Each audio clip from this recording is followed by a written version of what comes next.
podcast é uma produção original Cansei de Ser Pop. Informação, arte e entretenimento. Olá pessoal, sejam bem-vindos a mais um CSPcast. Eu sou o Dior, editor de conteúdo aqui do Cansei de Ser Pop, e hoje nós vamos bater um papo com o cantor e ator Fabiano Medeiros. Vem de onde? Para onde? Vai por onde? Até onde? Fabiano Medeiros, que está em divulgação do seu álbum Vertigem, também deu vida ao cantor Ney Matogrosso no elenco do espetáculo Cazuza, Pro Dia Nascer Feliz. Pro dia nascer feliz, essa é a vida que eu quis. Mas antes da gente conferir essa entrevista, vamos aos nossos recados de sempre. A loja do Cansei de Ser Pop está chegando novidades toda semana e ela está disponível na Shopee. Basta você acessar shopee.com.br/Cansei de Ser Pop, que você vai conferir uma infinidade de produtos de cultura pop, de colecionadores, livros, blusas, moletons, vários produtos para quem ama e adora colecionar produtos da cultura pop. Se você gostar desse vídeo, no finalzinho dele, não esqueça de deixar o seu like. Mas como eu sei que você pode esquecer, aproveita e deixa o seu like no vídeo agora. Se você estiver ouvindo também nas plataformas de áudio, avalie o podcast com 5 estrelinhas. Se você gostar, já pode avaliar agora, porque eu tenho certeza que no final a gente acaba esquecendo, porque são muitas coisas que a gente vai conversar, são muitos assuntos que a gente vai trazer aqui hoje. Sem mais enrolação, bora conferir essa entrevista. Finalmente a gente conseguiu. Finalmente a gente conseguiu marcar esse encontro, essa entrevista, esse bate-papo. Fabiano, você é natural de Curitiba? É isso? Isso, sou de Curitiba e, na verdade, nasci em Curitiba, fui adolescente para o interior do Paraná, para Guarapuava, voltei para Curitiba, depois fui para o Rio de Janeiro em 1997 e fiquei lá quase 10 anos no Rio, antes de vir para São Paulo. E você foi para o Rio motivado a trabalhar com arte? Sim, eu fui fazer o show Tambores de Minas com Milton Nascimento, em 97. 97. Eu morava lá, eu tinha um trabalho com uma banda lá, com um grupo, chamado Grupo Fato, e aí conheci o Gabriel Vilela, lá em Curitiba, que ele foi fazer a direção de um espetáculo lá pelo Teatro Guaíra, e ele me chamou um dia para fazer esse show com o Milton Nascimento, que ele ia dirigir. Era a retomada do Milton, depois de uma época que ele ficou doente, muito tempo doente, e era a retomada dos palcos pelo Milton, esse show. Daí ele me chamou para fazer. Aí eu fui para o Rio de Janeiro para fazer esse show e não voltei mais. Deixa eu fazer o seguinte, vamos retroceder um pouquinho, que a gente já está em 97, você já está cantando com o Milton, e isso já é quase uma coroa, a música, né? Exatamente. Você está perto daquela divindade. Como que você começou a se interessar pela arte? Como que você começou a cantar, os seus primeiros contatos? Tá. Meu pai era cantor, né? Meu pai, ele foi cantor de rádio, foi também ator de teatro. Não que ele apoiasse muito a ida dos filhos para o ambiente artístico, mas, de qualquer maneira, tinha uma interferência, assim, porque a gente via ele fazer, enfim, ia cantar, depois chegou um tempo que ele foi cantar em casamento, porque ele se afastou da música por causa dos filhos e foi virar funcionário público, mas ele era um apaixonado pela arte. E aí meu irmão também é ator, né, e ele é o mais velho, então também tem a referência do irmão que está na arte, que está buscando as coisas. Então foi uma junção de coisas, assim, né? Já estava no sangue e teve exemplo em volta. E lá em Curitiba, ainda morando com a sua família, como que começou esse processo de buscar a profissionalização artística? Não, na realidade, assim, o que acontece? Como eu falei, eu fui para o interior, meu pai foi transferido, eu fui para o interior, fiquei um tempo lá, e aí logo que eu voltei, que eu fui funcionário do Banco do Brasil, e aí quando eu me transferi para Curitiba, eu recebi o convite de um diretor de lá para fazer parte de um espetáculo de teatro. Então aí foi de novo aquela cutucada com relação à arte, e aí eu, empolgado com a possibilidade de fazer, foi meu primeiro espetáculo profissional, e foi no primeiro festival de Curitiba, Festival de Teatro de Curitiba, que aconteceu, a primeira edição. Fiquei muito empolgado com tudo aquilo e já emendei com outro trabalho, e aí abri mão do banco, pedi demissão, saí fora e enveredei, caí de cabeça com relação no teatro, na música, né? Só que a música ainda era paralela, assim, não tinha esse lugar de protagonismo. Ela vinha assim meio que na admiração, na vontade de cantar. Eu era muito tímido mesmo, então tinha vergonha de cantar e tal. Nesse E ponto aí, que você está falando sobre a música não ser protagonista ainda, ou você acha que era uma questão de possibilidades? Você não via possibilidades de viver da música? era Não, ela pura só... timidez, era pura timidez. O fato de você estar ali, vamos dizer assim, sozinho, né? Porque quando você está, às vezes, no teatro, você está com uma equipe, né? Tem outras pessoas que você divide o espaço. Agora, quando você está com a responsabilidade toda para você, você botando a cara a tapa, você dando o seu recado, você dizendo o que você quer falar, aí eu acho que tinha um lugar ali que me dava eu ficava um pouco assustado com essa responsabilidade, né? Então, eu acho que isso foi ficando um pouco de lado nesse sentido. Até o momento que eu fui convidado para fazer um espetáculo que era de dança e que toda a trilha musical era cantada ao vivo. E aí eu me vi nesse lugar assim da responsabilidade e entendi que era possível, que tá tudo certo, entendeu? Essa responsabilidade, ela é verdadeira, mas como tudo na vida não é eterna, né? Você fala uma coisa hoje, pode ser que daqui a pouco eu mude de opinião. Então eu comecei a me permitir a experimentar coisas e por isso que eu falo sempre da questão do repertório. Meu repertório hoje é assim porque hoje eu sinto assim. Não necessariamente amanhã vai ser a mesma coisa. Mas quando você fala de repertório, você está falando do seu repertório musical, né? Sim. Mas isso me leva a um outro tipo de repertório. Como que esse repertório chegou a formar o seu estilo? Porque você tem várias referências, você tem a dança, sim, você tem aí, né, a MPB, que provavelmente é um braço muito forte em você, porque você trabalha diretamente com ela ali, seja dando vida a outros, né, grandes nomes nos palcos, ou até com a sua própria música, que a gente sente que tem muito da MPB ali, né, dos vocais, das referências. Como que chegou a esse ponto da sua construção? Olha, eu para ser muito sincero, eu não saberia te dizer. É como eu falei, tem muita interferência. Minha mãe ouvia muita MPB, então para mim era uma referência muito grande, era isso que eu ouvia. Eu tinha pouca referência, por exemplo, da música internacional, né? Então a referência mais forte era da música brasileira e eu me identificava e me identifico com ela, né? Então, acho que a formação foi um pouco por aí. Meu pai era um cantor de música brasileira, só que de uma outra época. Ele cantava aquela MPB clássica, Francisco Alves, e Francisco Petrônio e outros clássicos antigos e tal. Então, eu fui sendo formado por esse lugar aí, né? E, ao mesmo tempo, eu me permito experimentar, porque quando eu falo da MPB, e que eu gosto da MPB, não necessariamente que eu estou falando do banquinho e violão ou bossa nova só, e isso não é nenhuma crítica, não. Só estou falando assim, não é só isso. Eu vou naquilo que eu sinto. Então, tanto os trabalhos que eu faço, ele normalmente tem um viés, uma espinha dorsal que é MPB, mas tem experimentação de todos os tipos, entendeu? Tem referência de todas as áreas. Porque normalmente os meus processos de criação eles são conjuntos, né? Assim, eu digo mais ou menos o que eu quero, eu dou referências para as pessoas que eu estou trabalhando e também abro espaço para a sugestão, para as interferências e referências dos outros, seja do produtor musical, que é o André Ram, seja dos músicos que normalmente me acompanham. Então, tem ali um dedo... Ou até de outras culturas também, né? Porque eu tenho várias referências de outros elementos, como flamenco, tem uma pegada também um pouco eletrônica, que não chega a ser eletrônico, mas trabalha um pouco da técnica, da tecnologia na música. Tem essa mescla, né? É muito interessante. É isso. Porque o que acontece, que nem quando você fala do eletrônico, aí tem um dedo forte do André Ram, que é o produtor musical. Ele tem uma referência muito grande. Ele além de produtor musical, ele foi DJ muito tempo. Um DJ especializado na música anos 90, essa referência toda e tal. Então, ele traz isso. E eu embarco, porque eu gosto do desafio, eu gosto da coisa diferente, da sonoridade diferente, eu gosto da experimentação. Então, para mim, quanto mais esquisito, às vezes eu acho melhor. Assim, porque é um desafio. O meu primeiro álbum chama-se Achado. Esse trabalho foi em 2001. Produção do Paulo Brandão, um produtor musical do Rio de Janeiro.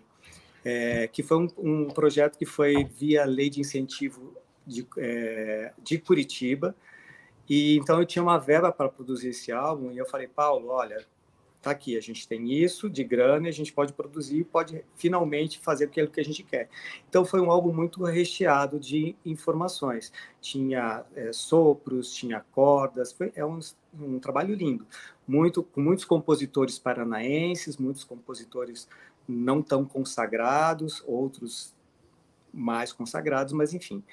E era muito recheado. Na hora de fazer o show deste álbum, que eu fiz no Rio de Janeiro, a estreia, surgiu o convite de um projeto que era, acho que era um cantor e uma pessoa acompanhando, não, uma cantora e duas pessoas acompanhando. Aí eu falei, Paulo, e o Paulo é baixista, eu falei, vamos fazer comigo? Ele, vamos. E ele falou, até que ponto você quer enlouquecer? Eu falei, eu quero experimentar. Ele falou assim, o que você acha de baixo e percussão? Eu falei, vamos embora. Então a gente fez um show inteiro com baixo e percussão. Num repertório que originalmente foi concebido com cello, com, enfim, sopros e tal. Daí a gente gostou tanto do resultado que a gente só adicionou um instrumento harmônico, a gente adicionou acordeon. E foi um trabalho lindo. Então, assim, eu gosto do desafio. E, na verdade, eu vou muito pela intuição, pelo que o meu coração manda. Então, se eu ouço o negócio e eu gosto, eu compro, entendeu? Às vezes as pessoas falam, isso é meio esquisito, né? Eu falei, eu vou pelo... Não é isso a questão da arte, fazer o que você gosta, aquilo que você quer comunicar. Então... A arte, ela é sempre plural, né? Ela nunca se assim, ela sempre é mais do que só o ouvir, ela também é o sentir, ela é o pensar ali no ato dela te tocar, como ela chega até você. A arte está sempre muito expansiva e você expande bem com a arte. Porque você tem o seu repertório musical, tem o seu álbum, você está com, acho que é o último álbum que você lançou agora, Vertigem. Isso, correto? Você está com o último correto. álbum, Vertigem. Mas você também já deu vida em Mato Grosso nos palcos. Exatamente. Vamos lá, me conta um pouco como que você caiu no colo do musical lá, como foi isso? Eu estava... Foi 2013 esse trabalho, que é um musical chamado Cazuza pro Gianni Ser Feliz, que era um espetáculo que contava a vida do Cazuza, e o Ney faz parte da história dele. Diretamente, né? Diretamente. E aí eu estava um dia aqui em casa, aqui em São Paulo, aí me ligaram e falaram assim, Fabiano, você toparia fazer o musical, o espetáculo, fazer um teste? E eu estava finalizando a preparação de uma temporada de um show que eu estava fazendo, que era o Tropicália. Tropicália é Preciso. Então, já tinha data de estreia, já teatro agendado, pago, tudo certinho. Eu falei, como é que eu vou fazer? Não tem como fazer. Aí eu falei, olha, eu adoraria, só que eu tenho restrições, né? Restrições porque eu tenho um show para fazer. E eles precisavam de alguém para fazer o Ney, eles já estavam buscando há muito tempo, faltavam 15 dias para eles estrearem, e eles não conseguiam encontrar alguém. Aí eles toparam, falei, então tô indo. Então, para mim, foi um desafio, para mim, pessoal, porque eu sou muito certinho, eu gosto de fazer as coisas com calma, né, e tal. E aí, de repente, foi esse desespero de 15 dias para ensaiar, estrear, mas eu entendi como um desafio pessoal, não só no sentido de fazer no palco, mas de superar meus limites, minhas questões, assim. E aí foi isso, eu fui para o Rio de Janeiro, fiquei 15 dias lá e estreiei o espetáculo, assustado, porque era um cara que eu, assim, para mim é uma referência, e aí nesse sentido eu me identifico muito com ele, por essa questão de ele estar sempre se reinventando, ele não fica preso, ele é um cara que tem 70 e alguma coisa, já não lembro, mas 75, acho que é isso.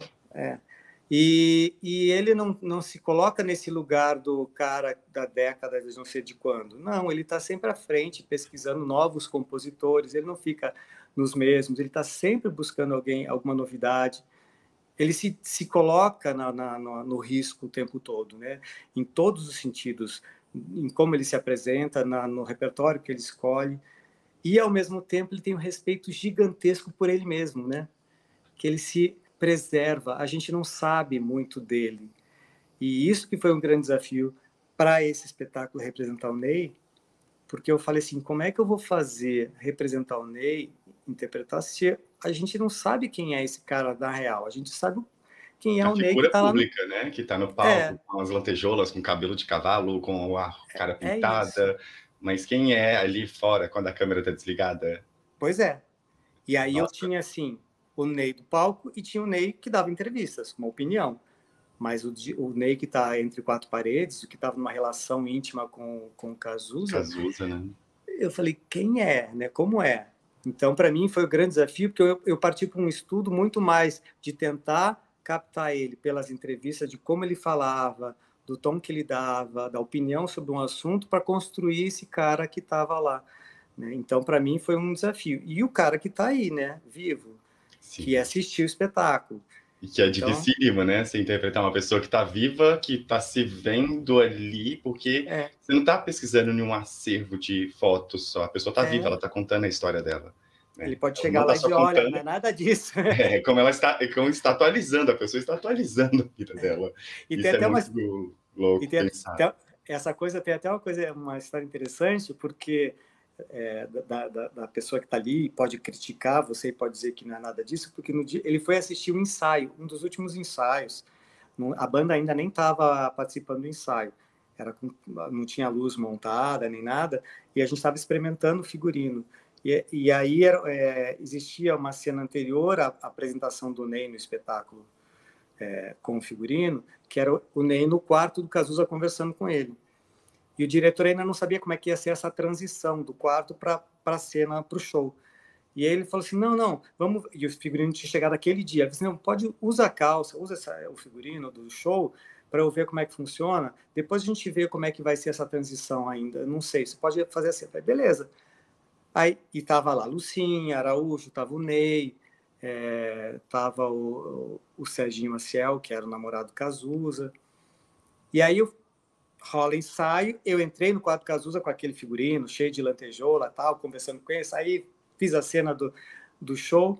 Depois que acabou o ensaio, conversando com o Ney, conversando com outras pessoas, ele falou, ele estava muito impactado, porque o Emílio era a personificação do Cazuza, o Emílio Dantas, e aí uma coisa que ele falou assim, mas olha, eu nunca entraria no quarto Cazuza com essa roupa, como assim?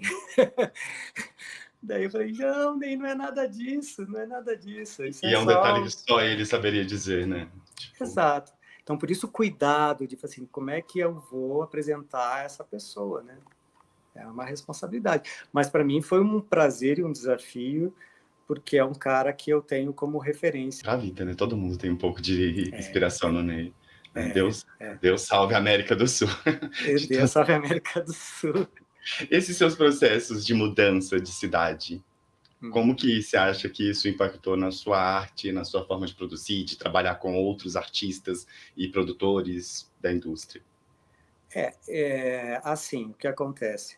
Eu fui para o Rio para fazer um espetáculo muito grande, que quando ia acabando eu entrei para uma companhia de teatro que tinha um formato muito sólido em termos de companhia, no sentido da dedicação integral ao fazer teatral.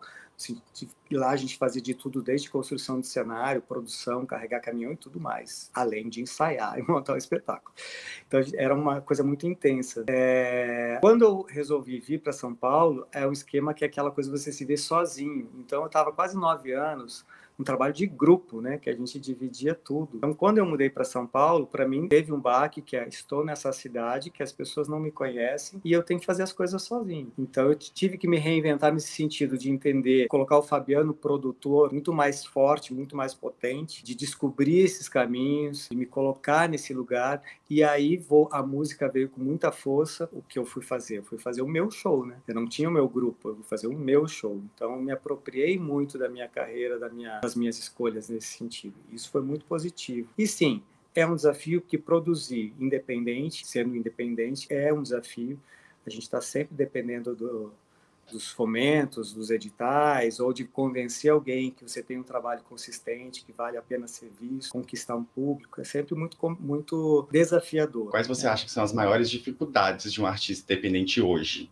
Porque, tecnicamente, qualquer pessoa, né, qualquer músico com um microfone e seus equipamentos faz um álbum dentro de casa. Disponibiliza em uma plataforma de áudio. que está aí, e qual que é a maior dificuldade para você dentro dessa indústria que é gigantesca? O desafio é chegar nas pessoas de igual para igual, porque a gente está num mercado que, sim, a internet ela democratizou muito, né? Por um lado, porque qualquer um, como você falou, qualquer um chega num dia, grava aqui em casa uma música e já coloca na internet e disponibiliza. Então, isso é muito legal. Você não fica tão preso à questão antigamente das gravadoras e tal. Então, você viabiliza o fazer.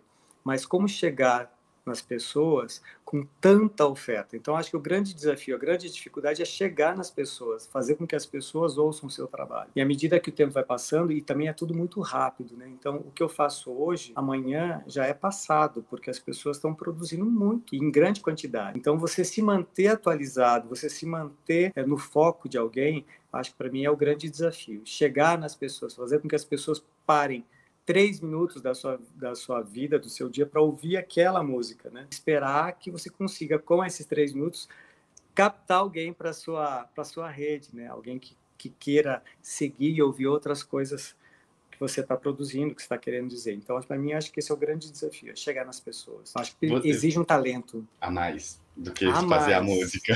Porque eu acho que acho que quem entende de música já tem muito talento. Quem entende um pouco de partitura, para mim, já é um gênio.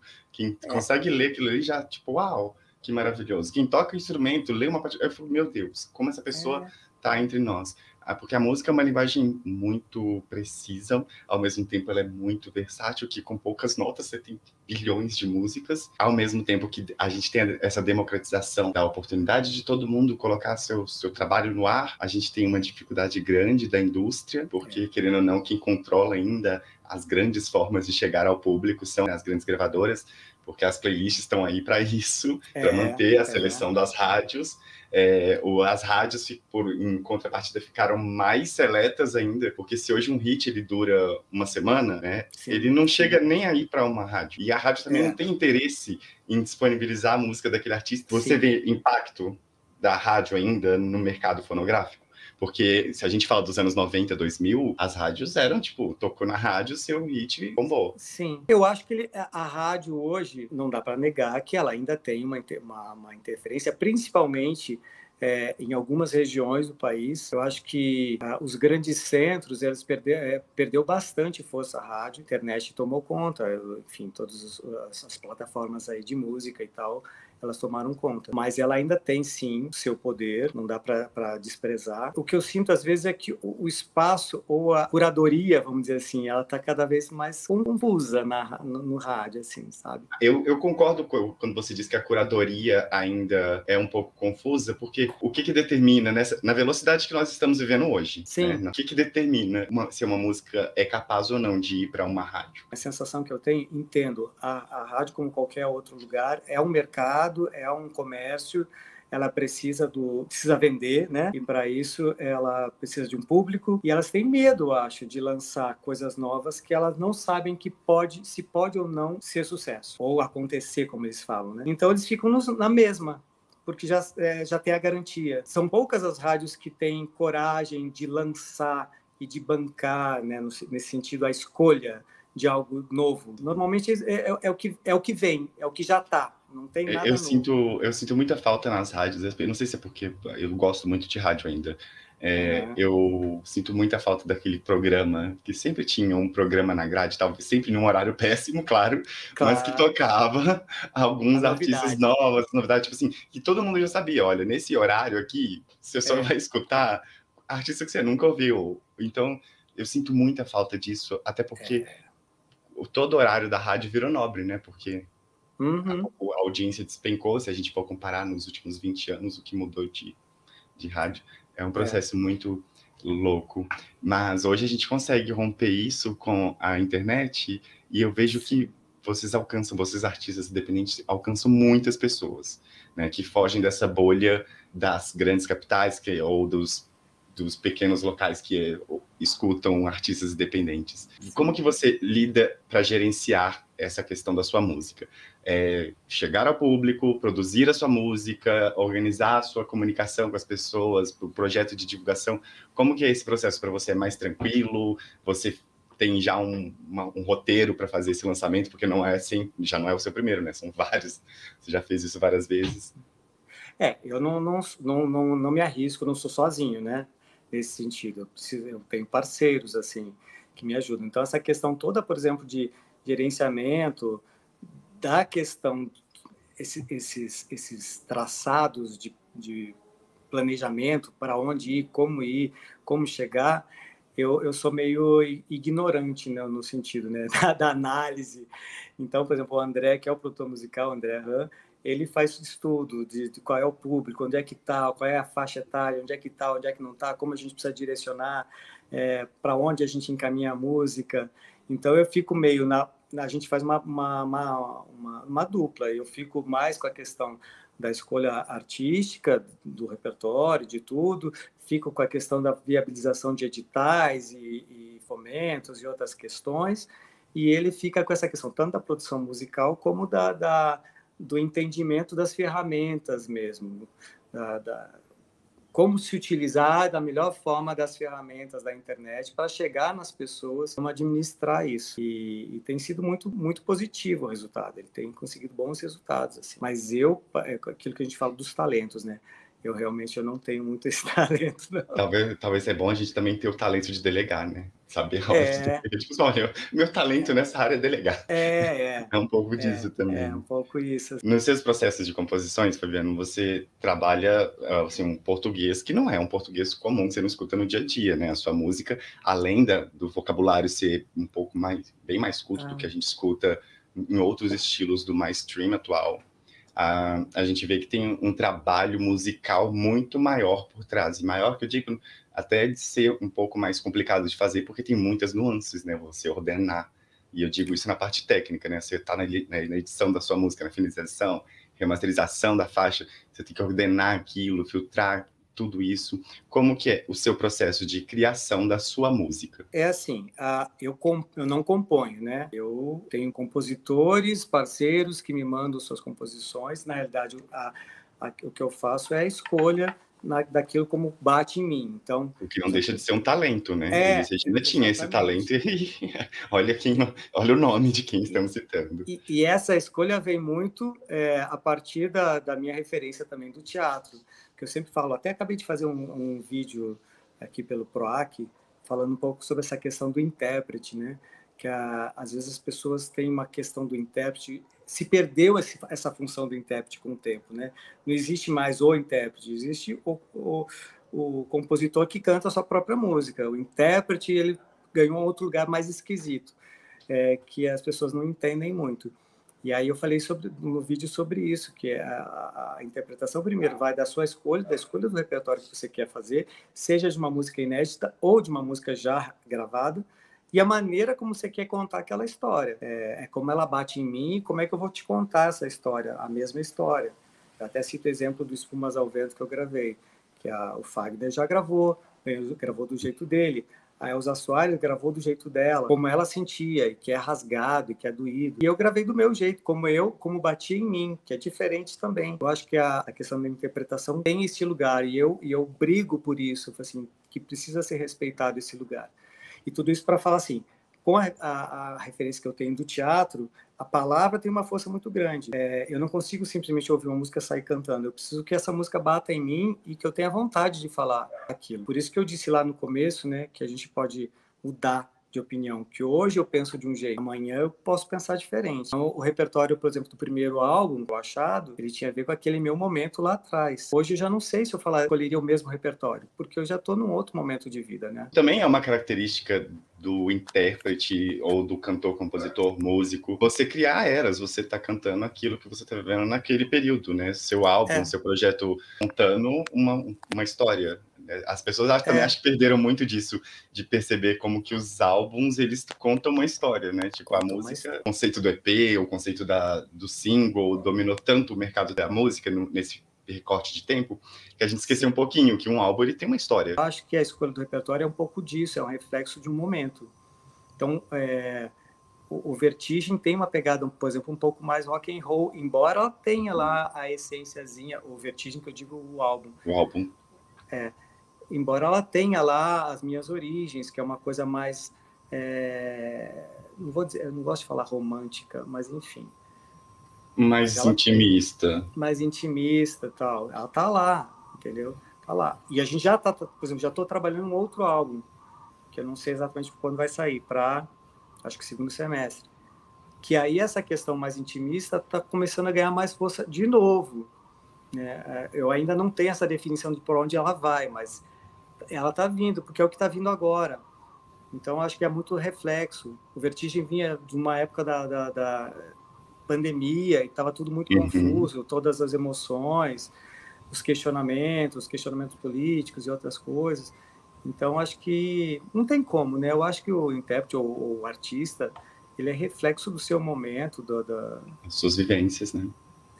E nesse momento que você está trabalhando na pesquisa já e na concepção do seu próximo álbum, quais são suas inspirações aí atuais? Já que, tecnicamente, a gente está entrando em um momento de quase novo normal, vamos dizer assim, né? Tipo, a gente tirou algumas coisas ruins aí da política, a gente está passando pela pandemia de uma forma mais suave do que a gente já viu. Então, como que está sendo o seu processo de inspiração para o seu próximo álbum? Esse trabalho novo, ele é menos político que os outros, né? Até por isso, acho que isso deu uma acalmada. Não que tenha baixado a guarda, mas deu uma acalmada.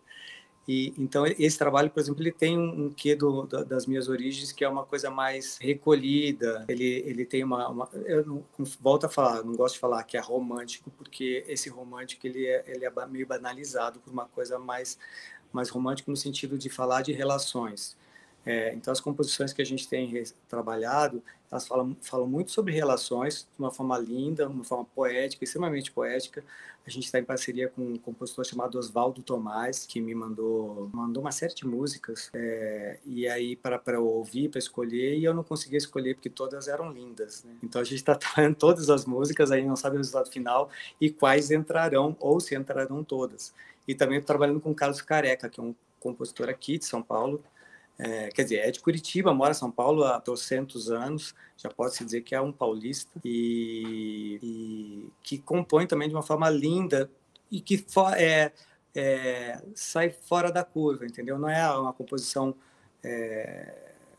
É uma composição, como você fala, ele sabe usar as palavras, traduzir de uma forma muito poética, muito bonita as emoções, as relações, assim, então e é o que me fascina. Então a gente está com esse trabalho aí na agulha, aí, já experimentando coisas, deverá, tudo aqui no spoiler, deverá ter uma cara um pouco mais acústica, no sentido da sonoridade. A gente ainda não sabe, porque também a gente esbarra por questões de produção, né, que é questão de custo para fazer as coisas, mas o que a gente pretende, que a gente quer explorar um pouco mais essa questão acústica, piano, baixo acústico, bateria e tal, ter uma coisa um pouco mais assim. Eu queria que você me falasse, assim, 3 faixas que você gostaria que as pessoas com certeza ouvissem do Vertigem. Do Vertigem? Isso. Contra o Comum. Que é uma composição do Trevisan, é um cara também incrível aqui de São Paulo. Medo de Quebrar. E aí, para fugir um pouquinho desse lugar, Clarão. Clarão é muito lindo. Clarão é do Careca, esse cara que eu acabei de falar. Eu gostei. A Vertigem eu achei que tem uma pegada super legal, porque ao mesmo tempo que me soa muito comercial, assim, tipo, isso, eu falei, essa música tinha que tocar agora para todo mundo, tá? Que isso no horário nobre. E aí, ao mesmo tempo, parece que tem muito do toque experimental, sabe? De uma estrutura de, tipo assim, vamos tentar fazer mais do que já foi feito, sabe? Eu fiquei muito encantado com o Vertigem. Clarão, que foi arrebatadora. Eu fiquei tipo, nossa, que lindo isso, eu quero ouvir de novo. E Despertar também, eu achei que foi incrível. É uma faixa que tem toda uma... Ela te envolve mesmo. Eu não sei se porque eu tava meio... né? Assim, com fone, tava fim de noite, já cansado, eu comecei a ouvir, eu comecei a ficar tão embalado naquela música. Ela tem, então, depende, a música do momento, né? Depende do lugar, da hora. Sim. É que você me falou de 3 e foram as que de momento, para esse momento, à tarde, agitado, veio assim para mim. Mas eu acho lindo, ali acho lindo todas elas, né? Você é suspeito de falar, né? Porque, querendo ou não, todas as faixas foram você que escolheu, você gosta Foram de todas. 5 músicas, 7, acho que todas elas têm uma característica que me encanta muito, assim. Fabiano, seu álbum está disponível em todas as plataformas digitais de áudio, inclusive no Spotify, que foi onde eu ouvi todo o álbum. Você tem também um canal no YouTube e está em todas as redes sociais. Eu quero te agradecer muito pelo seu tempo, pela paciência para conseguir conversar com a gente, porque é uma loucura, é muito corrido, mas super agradeço o seu tempo, parabéns pelo seu trabalho, Vertigem tá um álbum lindo, com mais obrigado. tempo eu quero ouvir os suas outras músicas, quero em breve também te ver no teatro, no palco, vai ser muito legal, e pode mandar sempre pra gente as novidades, que eu fico muito feliz em acompanhar. Eu queria só agradecer, assim, o privilégio e o prazer de conversar com você, e estamos juntos, e foi uma delícia. Obrigado mesmo pelo convite, e eu vou avisando das novidades. Conte sempre com o Cansei de Ser Pop. E vocês que estão em casa também, streaming Fabiano Medeiros em todas as plataformas de áudio, também no YouTube, nas redes sociais, e todos os recados que vocês já sabem. Fabiano, muitíssimo obrigado. Até a próxima. Obrigado você, até a próxima. Tchau, tchau. Foi isso, pessoal. Obrigado vocês que assistiram. Escutem Fabiano Medeiros nas plataformas digitais. Não esqueçam de se inscrever aqui no canal do Cansei de Ser Pop. Tá aqui. Acho que tá aqui, o botãozinho vermelho, clica nele, vai ter um sininho também, ativa o sininho e deixa o like, e compartilha, manda para os seus amigos, se estiver ouvindo no Spotify, na Amazon Music, na Apple Podcast, no Google Podcast, onde você estiver ouvindo, deixa sua avaliação também, não esqueçam de mandar para os seus amigos, que isso é muito importante. A gente se vê no próximo episódio e até a próxima.